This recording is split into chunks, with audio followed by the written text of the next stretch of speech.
The note was waiting for us on the kitchen counter.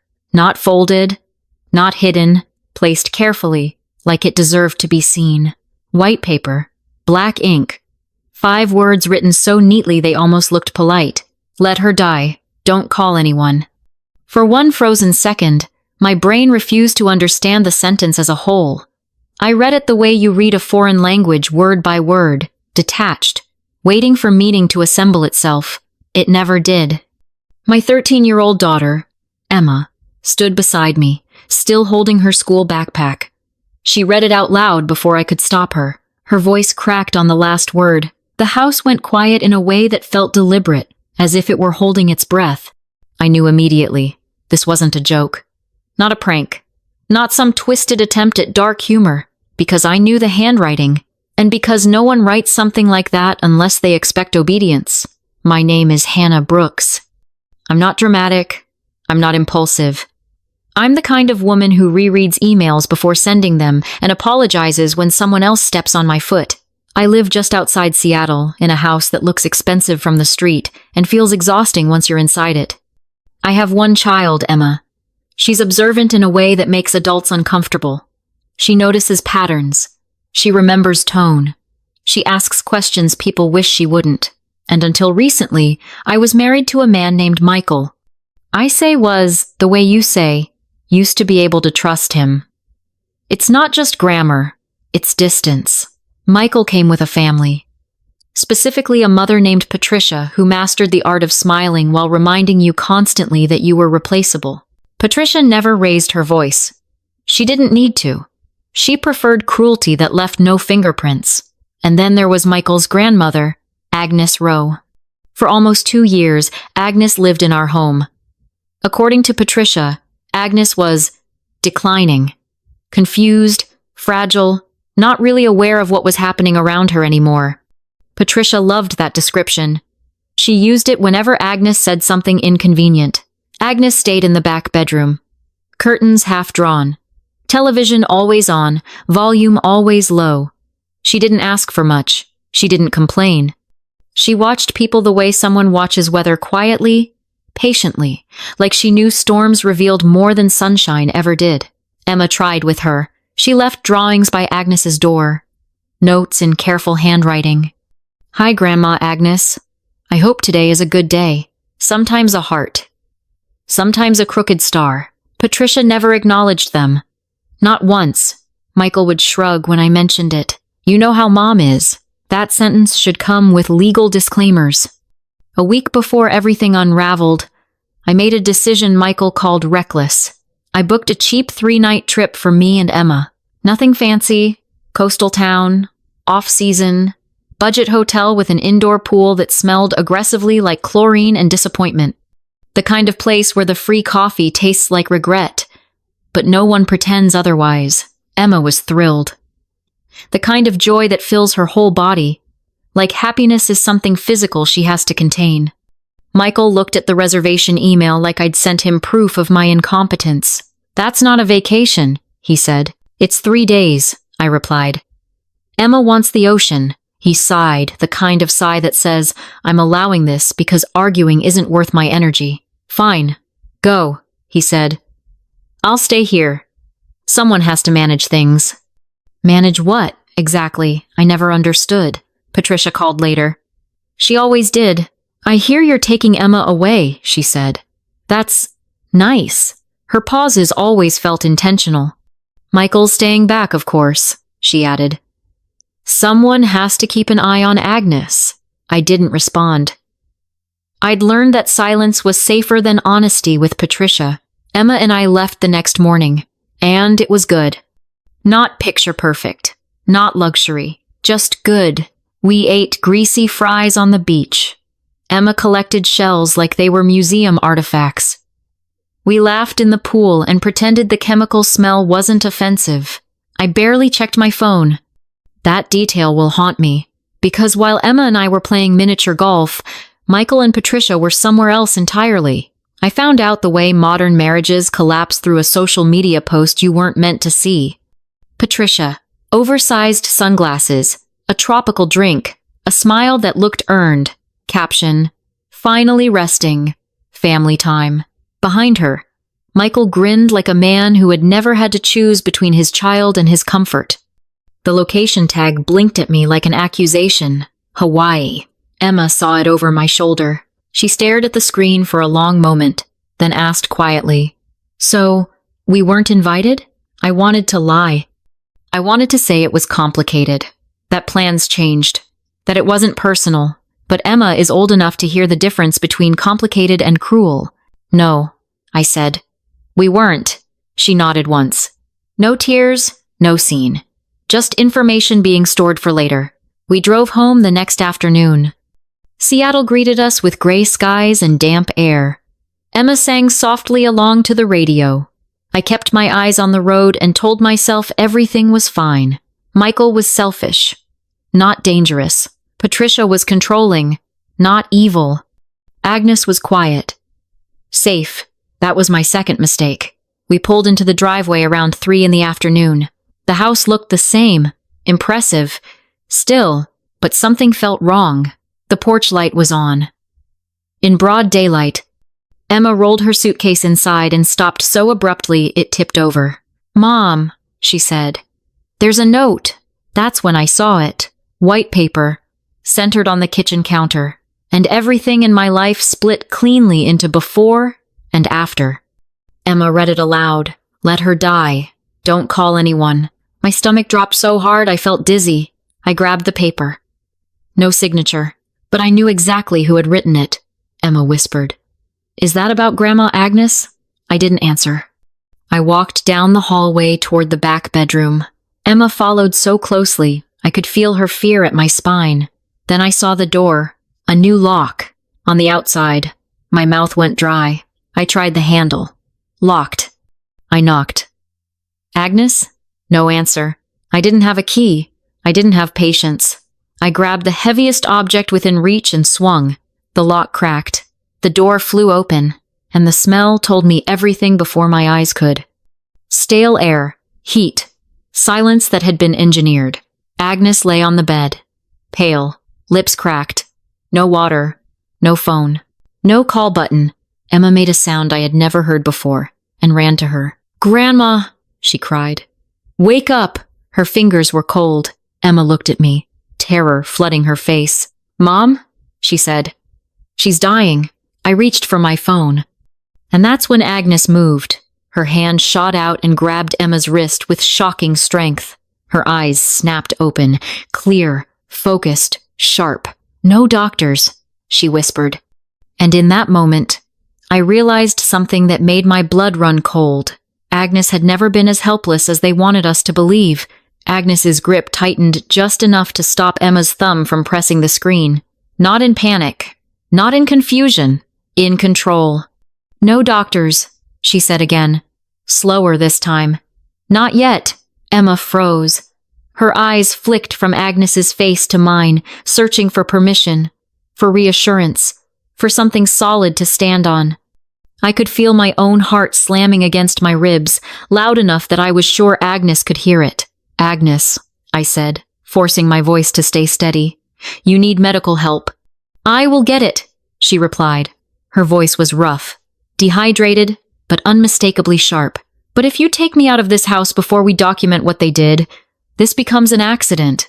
And accidents disappear." The word hung in the air. Document. That wasn't the language of a confused old woman. Emma swallowed. "Grandma, you're scaring me." Agnes's eyes softened when she looked at her, just for a second.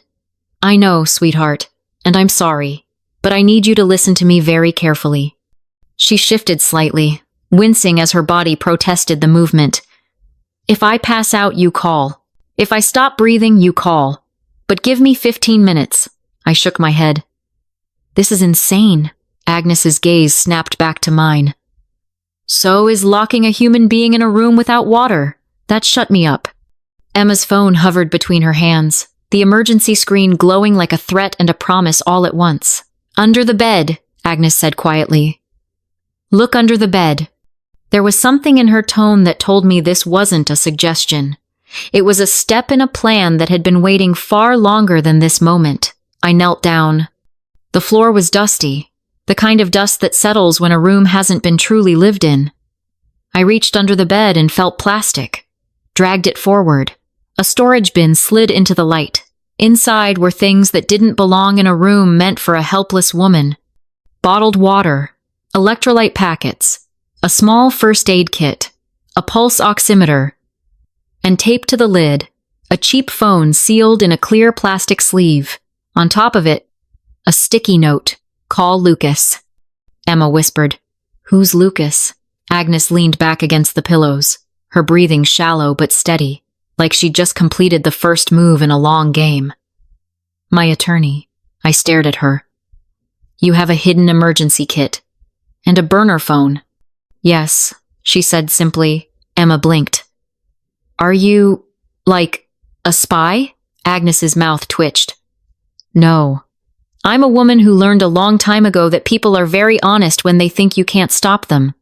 My hands were shaking as I opened a bottle of water and mixed in an electrolyte packet. I helped Agnes sip slowly, counting each swallow like it mattered, which it did. Emma clipped the oximeter onto Agnes's finger, watching the numbers like her life depended on them. Then I picked up the phone. It rang once, twice. "Lucas Grant," a calm voice answered. "This is Hannah," I said. "I'm with Agnes. She told me to call you." No surprise.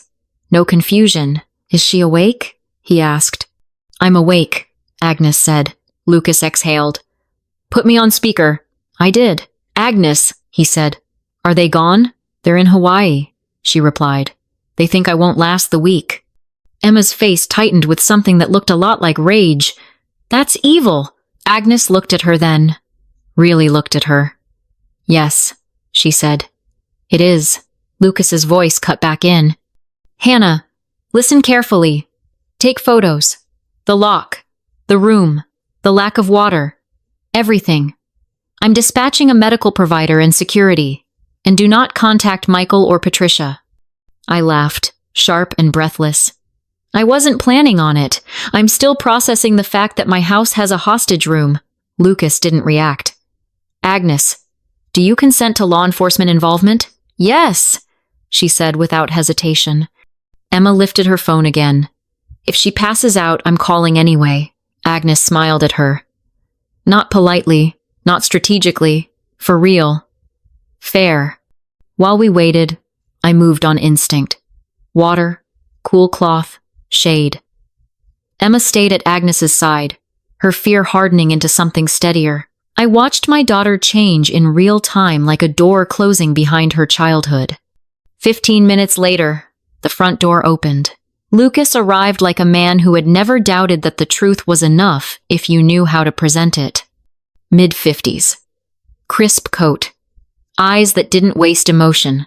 2 men followed him, quiet and alert, scanning the house without being asked. Lucas took one look at the broken lock on the floor, Agnes's cracked lips, the empty nightstand, and something cold passed across his face. "Agnes," he said gently, "are you stable enough to talk?" She nodded. Lucas turned to me. "Thank you for breaking that door." I almost cried. He moved fast. Calls placed, names dropped.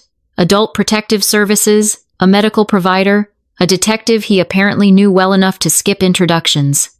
The nurse practitioner arrived next. She took one look at Agnes and went straight into documentation mode. Vitals, dehydration signs, room conditions, photos of the lock. "Do you want transport?" she asked. Agnes's voice wavered, convincingly weak. "Not yet." The nurse glanced at Lucas. "She's competent," he said. "Document refusal." Emma leaned close to me. "She's acting." "Yes," I whispered. "And we'll talk about that later." Because at that moment, something else was happening. Lucas pulled me aside. "Hannah," he said quietly, "I need you to understand something." My chest felt tight. "What?" "Michael does not own this house." I blinked. "What?" "The property is held by the Rowe Family Trust," he continued. "Agnes is the trustee. Michael has been living here and presenting it as his. He has no legal claim." Something hot and dizzying surged through me. Years of being talked down to, dismissed, made to feel lucky, Lucas wasn't done. He also doesn't own the business he brags about. My voice came out hollow. The logistics company? Yes, Lucas said. Agnes built it. Michael works there. The room tilted. Lucas handed me a folder. Agnes prepared contingency instructions. If she was restrained or neglected, this triggers immediate action. I opened it. Trust documents, revocations, account freezes, executive contacts. One line burned into my brain. In the event of restraint or neglect, contact apps and law enforcement, remove occupants. Back in the bedroom, Agnes gestured weakly toward her nightstand drawer. Tablet, she said. I pulled it out. The screen lit up with a security app. Cameras, angles, dates, proof. Agnes watched my face as the truth landed. I needed to see what they did when they thought I couldn't stop them, she said. Emma whispered. You were watching them? I was learning them, Agnes replied. She nodded toward the screen. Play it? And I did.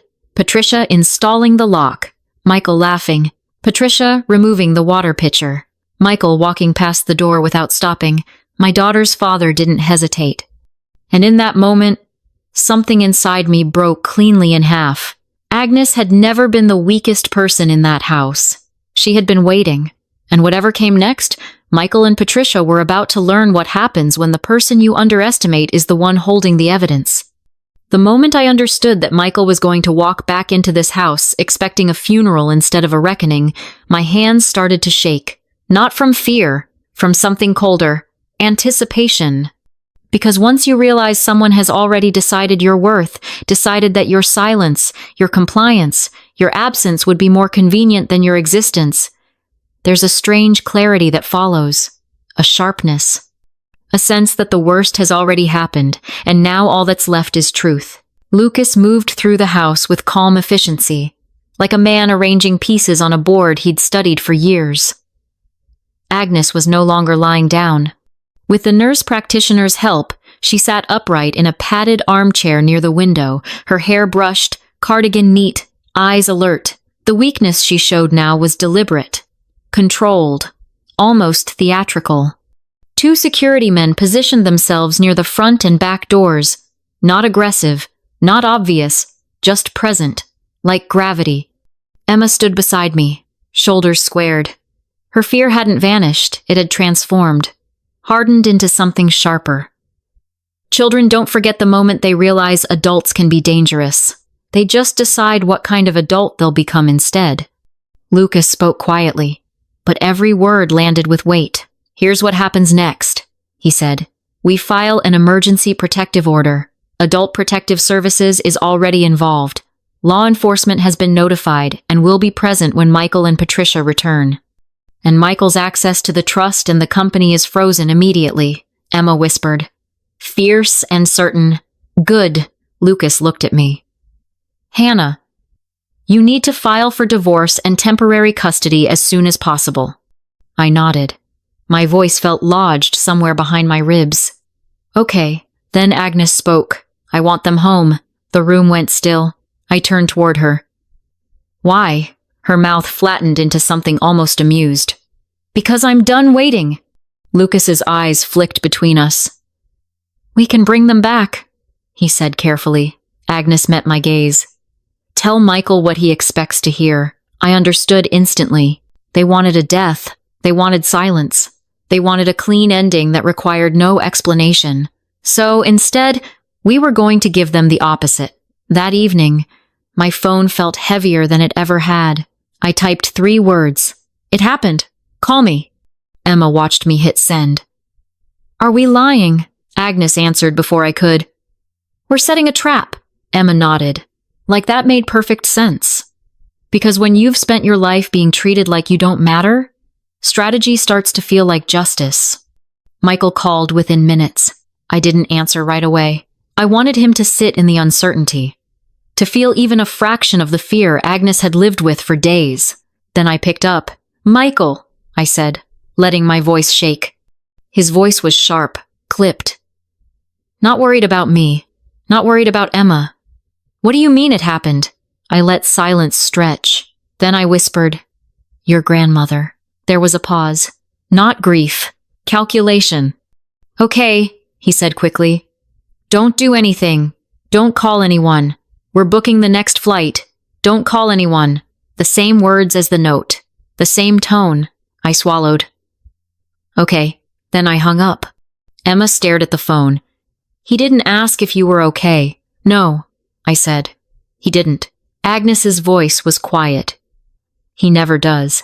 The next day moved like an organized storm. Lucas filed paperwork at a speed that felt unreal.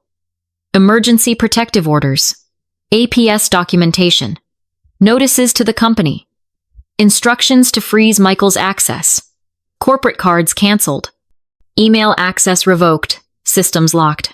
By midday, Michael's name vanished from the company directory like he had never mattered. Security remained at the house. And something shifted. Not physically yet, but emotionally. For the first time since I moved in, I didn't feel like I was living inside Patricia's expectations. I felt like I'd stepped out of a shadow I hadn't realized was swallowing me.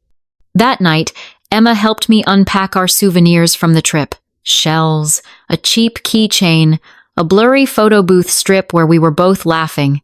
She held the strip and said softly, "I'm glad we went. So am I replied. She hesitated. Even if Dad didn't want to come, I didn't correct her. Sometimes kids protect themselves with hope. Sometimes you let them. At 10:47 p.m., the next night, the driveway camera pinged. Headlights. Car doors. Footsteps. I checked the monitor. Michael wheeling a suitcase, urgency written all over his body like he was racing toward money. Patricia beside him, rigid and sharp, scanning the house like she expected death to greet her at the door. And behind them, a woman I recognized instantly. Long hair. Familiar posture. Too close. Emma leaned forward. That's her. Her voice didn't shake. Inside the living room, Agnes sat upright in her chair. Lucas stood beside her. A detective and 2 uniformed officers waited near the entryway. Calm. Official. Not family drama. The door opened. Michael stepped inside and stopped. Because this wasn't the scene he expected. No crying wife. No chaos. No body. Just his grandmother alive, watching him like she was finally seeing him clearly. "Grandma?" he said. Agnes smiled faintly. "Hello, Michael." Patricia found her voice first. "What is this? Why are there police here?" She turned on me. "Hannah, what did you do?" "Of course." The detective stepped forward. "Ma'am, we're here regarding a report of suspected elder abuse and unlawful restraint." Michael laughed once. Sharp, hollow. "That's ridiculous." "You locked me in a room," Agnes said calmly. "Without water," Patricia scoffed. She was fine. We were gone a few days. Hannah is exaggerating. Lucas placed the nurse practitioner's report on the table. "Medical documentation says otherwise." Michael stepped forward. "Grandma, listen." "No," Agnes said. One word. Everything shifted. Lucas handed the detective a folder. Photos. The lock. The note. The empty nightstand. Video stills. Patricia, installing the lock. Michael standing there. Patricia, removing the water. Michael walking past the door without stopping. Emma spoke, quiet and steady. "You did that." Michael looked at her. For a split second, I saw recognition, then dismissal. This is what?" Emma snapped. "A misunderstanding? You left her locked in a room. You left a note telling us to let her die," Patricia hissed. "Children should stay out of adult business." Emma lifted her chin. "Then adults should stop doing evil things in front of children." The detective turned to Michael. "Sir, step over here. I live here," Michael said. Lucas corrected him. "No, you don't." Agnes's voice was almost gentle. "I let you pretend." Handcuffs clicked. Patricia screamed.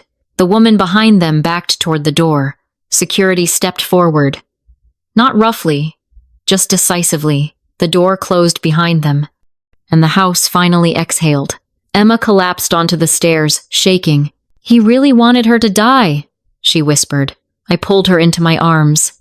"Yes," her voice cracked. Did he want us to not matter too? You matter, I said. You always have. Behind us, Agnes spoke softly. You matter. And I'm sorry my family made you feel otherwise. And for the first time, my daughter cried. Not from fear, from truth.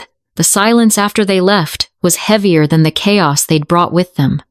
Not the peaceful kind, the kind that presses against your ears and forces your mind to replay everything you just survived. Emma sat on the stairs long after the door closed, knees pulled to her chest, breathing uneven. I didn't rush her. Some moments aren't meant to be fixed quickly. They need to settle, so they don't come back later and rot. Agnes broke the quiet first.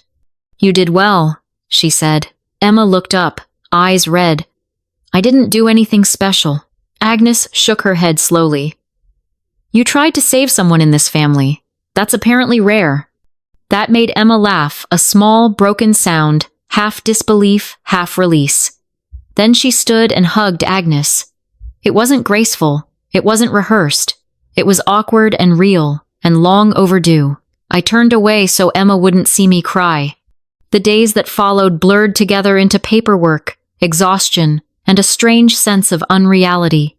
Adult Protective Services returned for formal interviews. The detective came back with a recorder and a calm, methodical tone that made it clear this was no longer a family dispute. It was a case. The photographs of the lock, the dehydration report, the handwritten note. There was no room left for reinterpretation. Michael's attorney tried the family conflict angle. The state doesn't care about family conflict when an elderly woman is locked in a room without water. I filed for divorce the morning after the arrest. Emergency custody. Exclusive use of the home. Temporary protection orders. The words felt foreign, like legal language belonged to someone braver than me, but I signed anyway. Michael called from jail. I didn't answer. Patricia tried from a different number. I didn't answer. A few days later, a woman I didn't recognize messaged me online with a long paragraph that began, "As a woman." I blocked her before she reached the second sentence. The company Agnes built moved on without Michael, like he'd been a temporary intern. His email access disappeared. His corporate card declined. His name vanished from internal systems by lunchtime. It was unsettling how fast power evaporated once it was reclaimed by the person who actually owned it. Agnes moved out of the back bedroom. She chose a sunny room at the front of the house, where light spilled in through wide windows. Emma helped pick curtains. Agnes let her, which was its own quiet revolution. Some evenings I'd find them together, sitting at the kitchen table.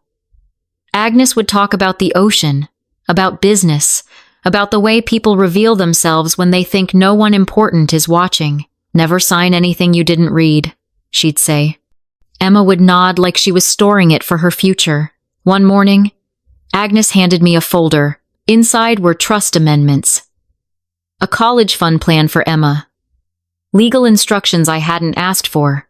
I stared at it. "Agnes, you don't have to do this." "I do," she said simply.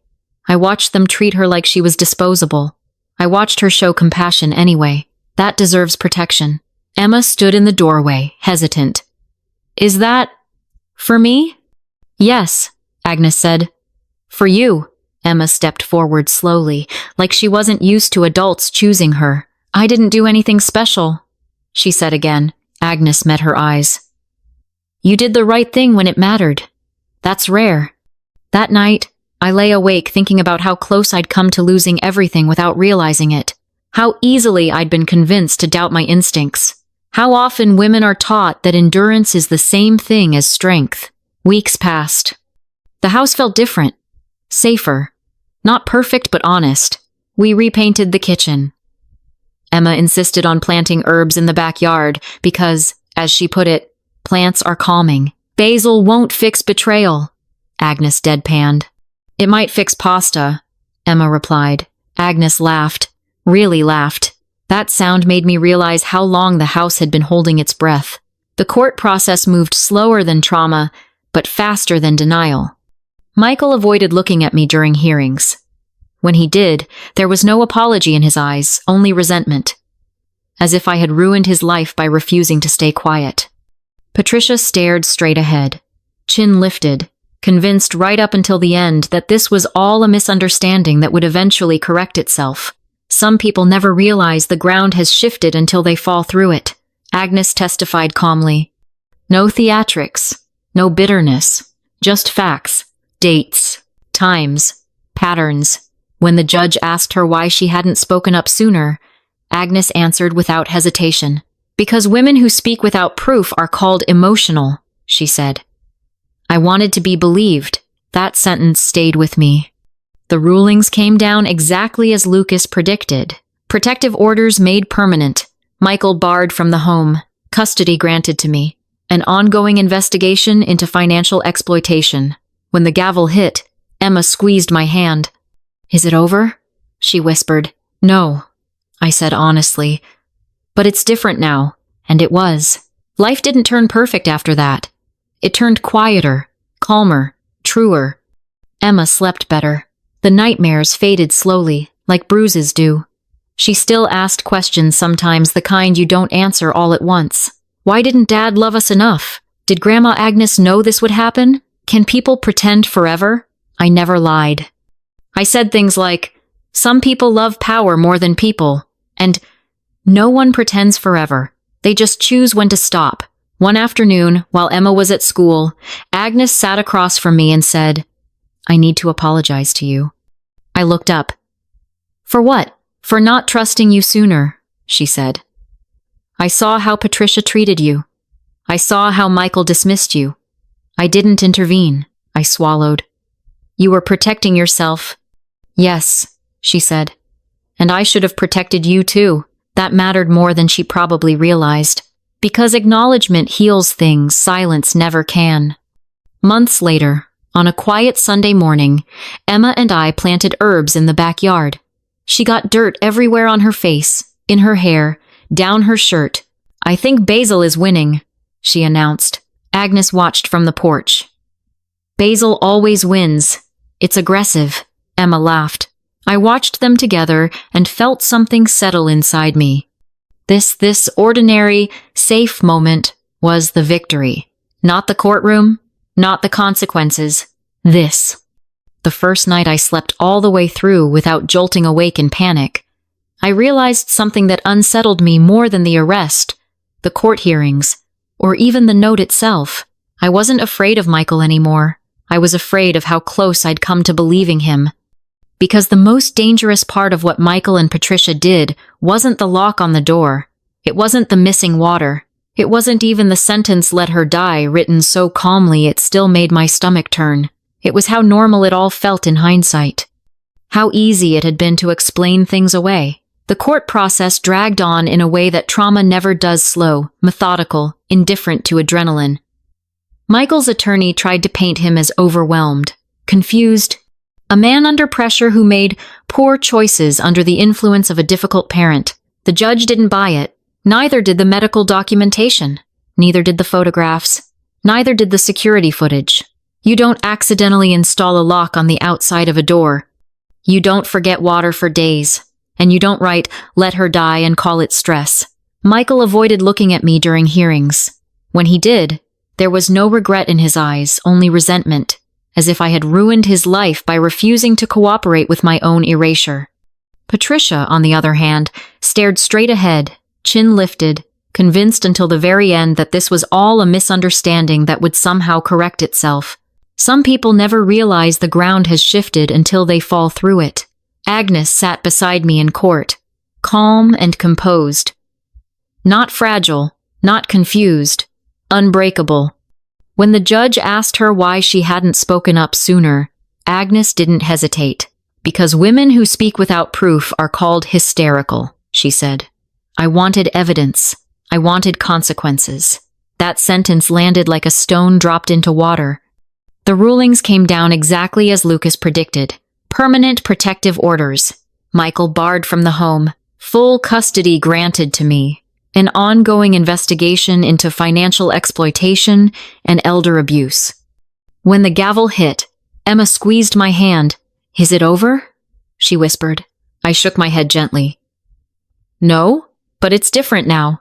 And it was. Life didn't turn perfect. It turned honest. Emma slept better. The nightmares came less often, then faded altogether. She still asked questions, the kind that don't have neat answers. Why didn't Dad love us enough? Did Grandma Agnes know this would happen? Can people pretend forever? I never lied. I told her.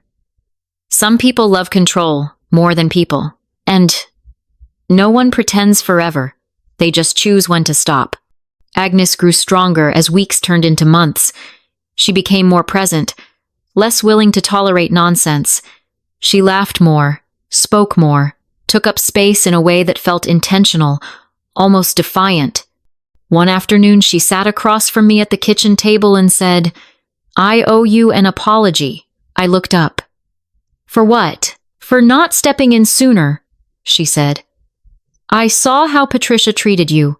I saw how Michael dismissed you." I stayed quiet. I swallowed.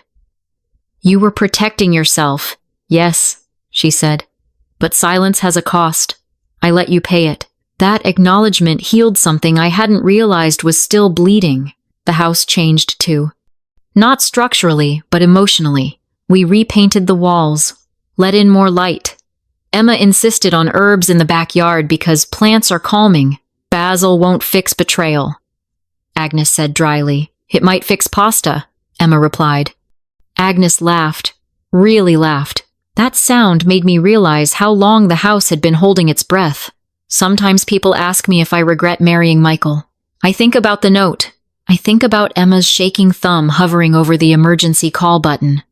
I think about Agnes's hand gripping my daughter's wrist, not in fear, but in resolve. Regret assumes you knew what you were walking into. I didn't. What I regret is how long I stayed quiet when my instincts were screaming. What I regret is teaching my daughter by example that love is something you endure instead of something that shows up. But regret isn't where this story ends. Because here's what came out of it. Emma learned her voice matters. She learned fear doesn't cancel responsibility. She learned that doing the right thing can feel terrifying and still be necessary. And I learned something harder. That silence protects abusers far more efficiently than locks ever could. A few weeks ago, Emma asked me a question that stopped me cold. "Mom," she said, "if we hadn't gone on that trip, would Grandma Agnes be alive?" I didn't answer right away, because the truth was uncomfortable. "No," I said finally. "Probably not," Emma nodded slowly. Then she said, "I'm glad we went to the ocean. So am I. Because sometimes the smallest, most dismissed decisions, the ones people mock you for, are the ones that save lives." Michael lost everything he thought made him important.